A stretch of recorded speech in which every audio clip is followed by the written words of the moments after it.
Syllabus ने मुझको हिला दिया, कॉन्फिडेंस मेरा गिरा दिया, मैं सोची थी सॉर्टेड हूँ, इसने तो रियलिटी चेक दिखा दिया। सच बोलूं, सीए इंटर ग्रुप 2 ने मेरी सेल्फ रिस्पेक्ट तो बहुत टेस्ट करी है। कभी लगता है मैं तो इंटेलिजेंट हूँ और नेक्स्ट मोमेंट एक टॉपिक समझ ही नहीं आ रहा होता है। अगर तुम्हें लगता है इतना सिलेबस कैसे होगा, मैं कर भी पाऊंगी या नहीं, सबसे तो हो रहा है, मैं ही स्लो हूँ क्या, देन सिट, रिलैक्स, पानी पी लो, क्योंकि ये वीडियो तुम्हारे लिए है। और ऑनेस्टली अगर तुम सीए इंटर सितंबर 26 या जैन 27 अटेम्प्ट के लिए अपेयर कर रहे हो, चाहे सिंगल ग्रुप टारगेट कर रहे हो या बोथ ग्रुप्स, तो एक बात जान लो, स्ट्रगल करना is normal, but randomly struggle मत करना। कई बार प्रॉब्लम मेहनत की नहीं होती, प्रॉब्लम होती है proper direction, proper planning and consistent support की।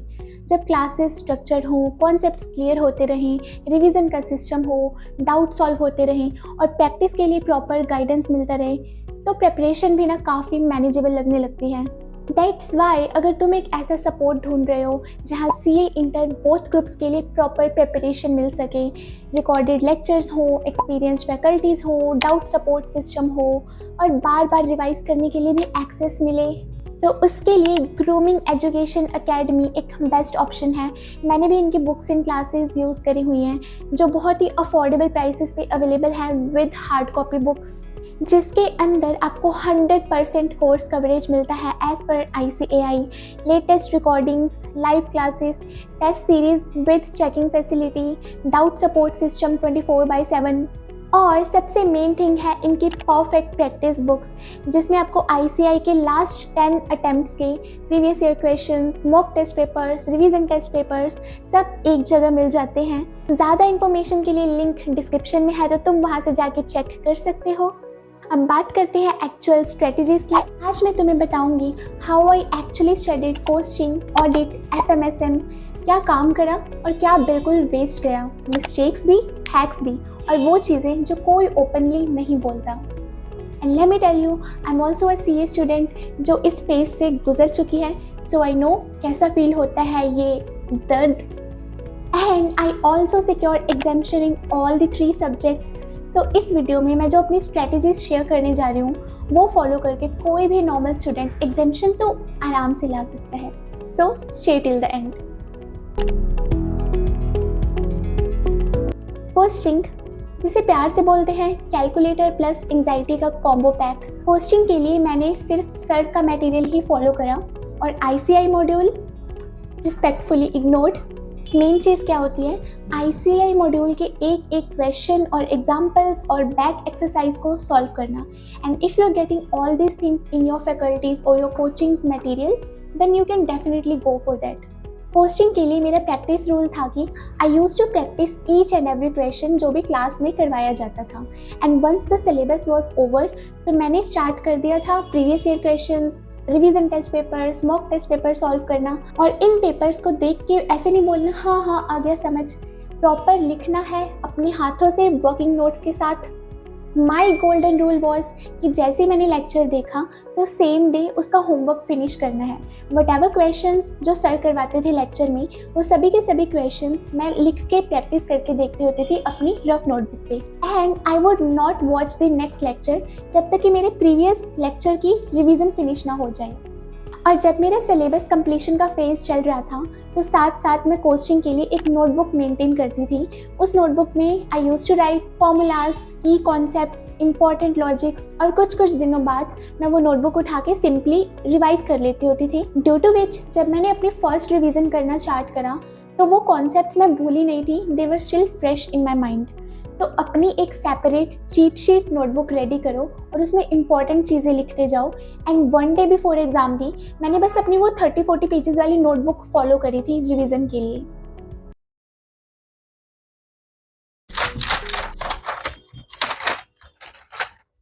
मेरा मिनी बाइबल कहाँ पर है? तो सिलेबस के साथ साथ अपनी नोटबुक से लाइट रिवीजन करते रहो एंड बाय द एंड वो नोटबुक बनेगा तुम्हारा लास्ट डे सेवियर। एग्जाम से पहले कम से कम 2 फुल सिलेबस रिविजन्स तो कर लेना यार। एंड आई रियली बिलीव कि 10 पैनिक रिविजन से बेटर है कि तुम 2 रिविजन मार लो बट सॉलिड वाली। रिविजन्स के टाइम पे सिलेबस एलिमिनेशन टेक्निक का यूज़ करो। जो क्वेश्चंस तुमसे आसानी से हो रहे हैं उसे बुक पे ही क्रॉस कर दो एंड नेक्स्ट रिवीजन के लिए लिमिटेड कंटेंट रखो। This way you will be left with less and less content for every subsequent revision and this will help you a lot in exam days. And don't jump between different faculties and materials. Starting से लेके and तक एक ही material को refer करो। और coaching में सबसे important चीज़ होती है कॉन्सेप्ट क्लैरिटी, क्योंकि अगर तुम्हारे कॉन्सेप्ट स्ट्रॉन्ग हैं देन ICAI एग्जाम में क्वेश्चंस को थोड़ा तोड़ मरोड़ के भी दे देगा। Then also your brain will be able to handle that. और कैलकुलेटर पे अपनी स्पीड बिल्ड करो, एक्यूरेसी बिल्ड करो। कैलकुलेटर हाथ में आते ही तुम्हारे हाथ ऑटोमेटिक चलने चाहिए उस पर। कंसिस्टेंसी बोरिंग लगती है बट वही तो तुम्हें एग्जाम हॉल में कॉन्फिडेंट बनाती है। ऑडिट या फिर याद किया था बट एग्जाम में ब्लैंक क्यों हो गया? सच ये है, ऑडिट रट्टा नहीं सिस्टम है। So first of all choose a good faculty. गलत टीचर इक्वल्स टू समझ भी नहीं आया और याद भी नहीं हो रहा combo. If you want to avoid that तो थोड़ा बहुत रिसर्च करो, कुछ टीचर्स के डेमो लेक्चर्स देखो यूट्यूब पे and make your decision accordingly. Audit का सिलेबस कंप्लीट करते टाइम भी मेरी सेम अप्रोच रहती थी। लेक्चर देखा, सेम डे उसका होमवर्क कर लिया, रिवीजन कर ली and then I used to move on to the next lecture. Audit में मेरी अप्रोच बहुत सिंपल थी। पहले मैं उस चैप्टर को रीड कर लेती होती थी and then I used to practice its question answer. तो चैप्टर को रीड अपने फैकल्टी के मटेरियल से कर सकते हो, अपने नोट से कर सकते हो, ICAI मॉड्यूल से कर सकते हो if you want. And question answer के लिए you can buy a question answer compiler या फिर प्रीवियस ईयर क्वेश्चन प्रैक्टिस कर लो, मॉक टेस्ट पेपर क्वेश्चन कर लो। ओके, प्रैक्टिस करना is the most important because audit में हमें लगता है कि यार याद हो गया, but when we will try to write down the things ना तो हम उसमें से बहुत सारी चीज़ें तो भूल जाएंगे and this is very normal, it happens to everyone. इसलिए जैसे ही कोई टॉपिक रिवाइज हो तो उसे साथ के साथ प्रैक्टिस कर लेना बेटर होता है। ऑडिट में लर्न करने के लिए मैं स्क्रिबलिंग टेक्निक यूज़ करती थी। जैसे ही कोई टॉपिक पढ़ा, बुक बंद करी, अपनी रफ नोटबुक ली और उस पर मेरे माइंड में जो भी चीज़ें याद आ रही थी ना टॉपिक से रिलेटेड वो सब कुछ लिख दिया and then I used to compare it with the original topic. मतलब तुम्हारी नोटबुक देख के बंदा कंफ्यूज हो जाना चाहिए पढ़ाई है या क्राइम सीन इन्वेस्टिगेशन। ऑडिट में सबसे इम्पॉर्टेंट चीज़ है keywords. Keywords are the king. इसलिए अगर तुम अपने आंसर में कीवर्ड्स को अंडरलाइन नहीं कर रहे हो या फिर तुम्हारे कीवर्ड्स ICAI के सजेस्टेड आंसर से मैच नहीं हो रहे हैं then examiner is not going to give you any points for that. इसलिए कीवर्ड्स को रट लो, घोल के पी जाओ, समझ के पी जाओ, it's completely up to you. और बाकी का आंसर अपनी लैंग्वेज में फ्रेम कर सकते हो। केस स्टडी क्वेश्चंस को भी क्रैक करना चाहते हो तो कीवर्ड्स पहचानना सीख जाओ because once you learn the keywords तो किसी केस स्टडी क्वेश्चन में सपोज कोई भी कीवर्ड आ गया तो तुम उसे आइडेंटिफाई कर पाओगे and then you will relate कि हाँ ये तो इस टॉपिक का कीवर्ड है and then you will get to know which concept it is talking about and this way you will be able to deal with any type of case study questions if you are well versed with the keywords. और audit में सिर्फ writing नहीं, smart writing matter करती है, इसलिए अपनी presentation पे भी फोकस करो। ऑडिट के आंसर्स को प्रेजेंट करने का बेस्ट वे क्या रहता है, उसके लिए कुछ प्रीवियस ईयर पेपर उठाओ, उनके सजेस्टेड आंसर उठाओ एंड देखो कि उनमें किस तरह से आंसर्स प्रेजेंट हो रखे हैं। रिवीजन के लिए एक्टिव रिकॉलिंग भी यूज़ कर सकते हो। I use it a lot in my audit journey.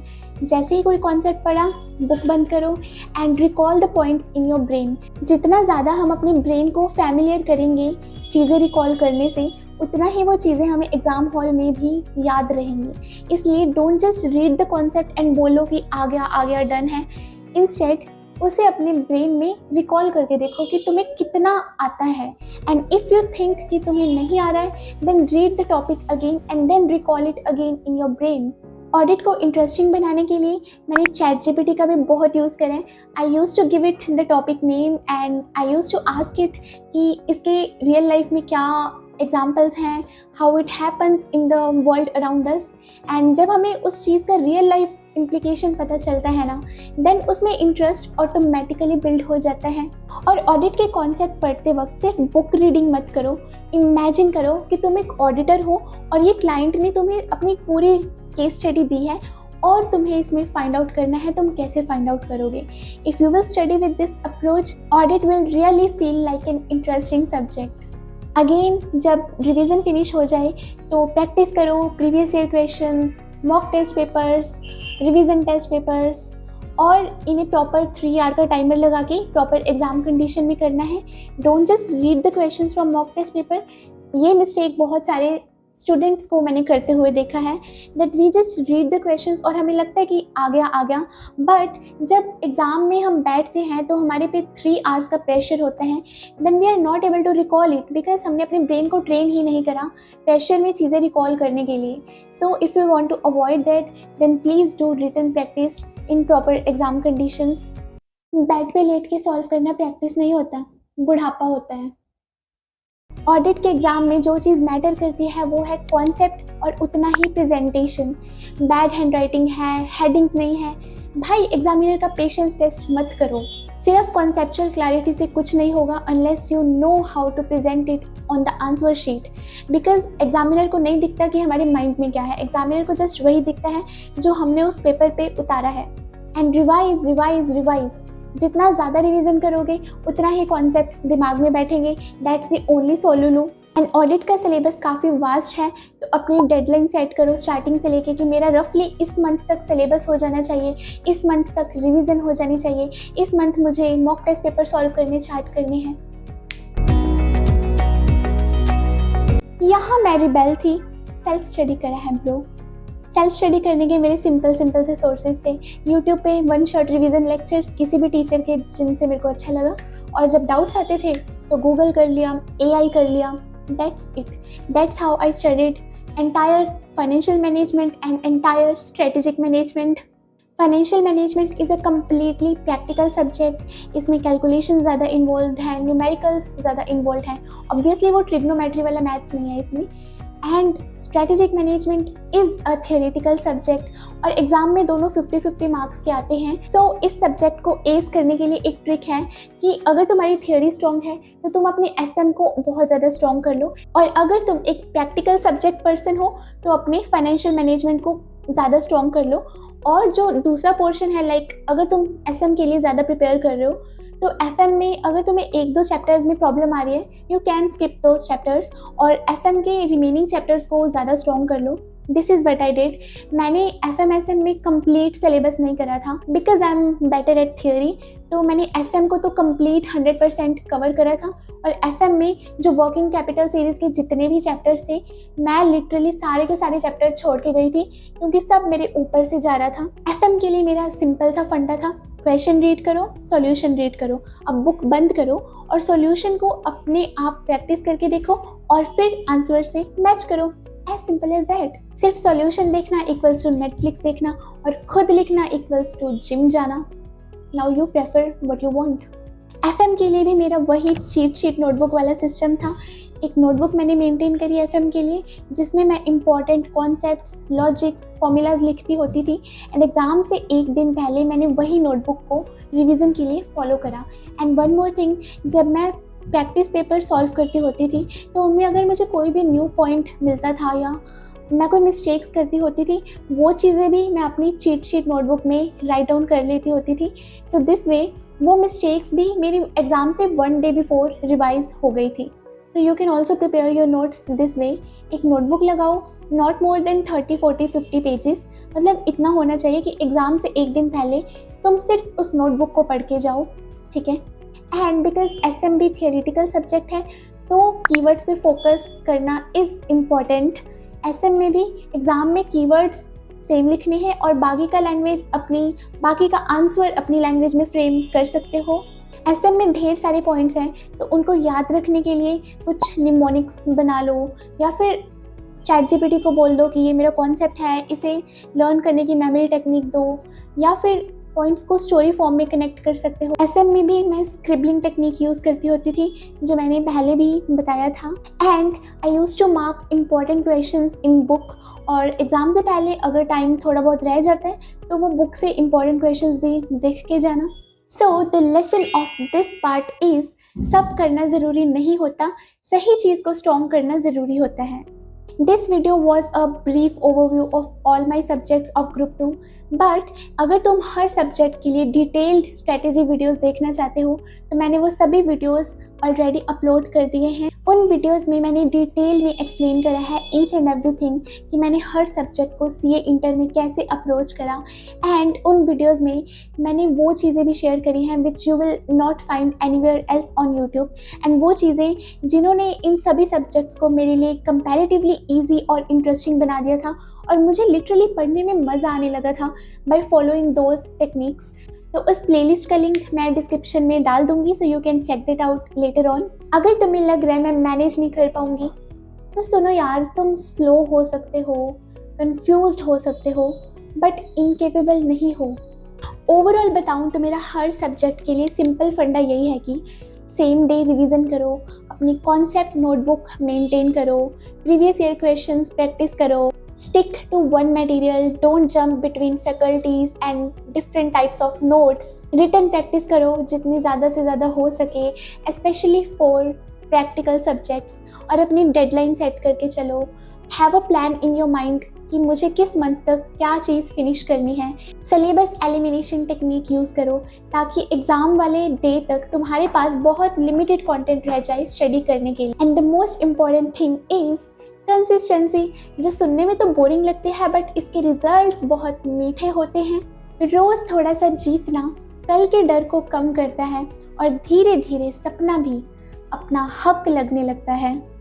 अगर ये वीडियो थोड़ा सा भी हेल्पफुल लगा तो तुम बाकी के वीडियोस चेकआउट कर सकते हो, because I share new things in every new video. और आगे भी मेरी सीए जर्नी से रिलेटेड बहुत सारे वीडियोस आने वाले हैं। If you don't want to miss that then subscribe मार दो चैनल को और बेल आइकन ऑन कर देना ताकि तुम्हें हर न्यू वीडियो की नोटिफिकेशन मिल जाया करे। अब ये बताओ, ग्रुप 2 का कौन सा सब्जेक्ट तुम्हें सबसे ज़्यादा रुलाता है? Costing, FM SM, audit?